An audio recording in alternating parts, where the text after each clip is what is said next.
This is Bob Sansevier. I'm here with John Plume, Deputy Sports Editor, and with John Shipley. John Shipley now, not Plume. The Wild, as you well know, you cover the team. Chuck Fletcher's named last week as the general manager. He's got two big orders of business. One is to hire a coach, and I'm guessing number two is to get Marian Gaborik signed. Any doubt in your mind that they are going to do everything in their power to get him re-signed? I think they should. I will say this, though. He said one really interesting thing during his press conference. What really stuck out to me is he talked about guys who are willing to pay the price. And the quote was, we need our best players going to go to the net knowing they're going to get cross-checked. And that's not really, that's not Gaborik. And he said, and not only did he said, we want those guys, and if they're not that player, we don't really have much use. So that made my ears prick up, and I wondered if that was a vague reference to Marian Gaborik or not. I think you'd be crazy not to go after Gaborik because I don't think there's anyone else that there's available who's as good as he is. Now, John, if you're planning to keep Gaborik, does that determine what type of coach you want to get to? I think hiring Fletcher determine what kind of team that they want. They want to be aggressive offensively, and to be aggressive offensively, you have to have a top 5 scorer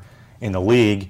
And that's what you get with Marian Gaborik. I mean, usually those two go hand in hand. In other words, you're saying, yeah, he's a great scorer, but everything else he's not very good at. Gaborik can do that stuff, though. So the question is, Jacques, I think that was Jacques' big misgiving with Gaborik, was that he knew that he could be one of the best players in the league, and he wouldn't do it.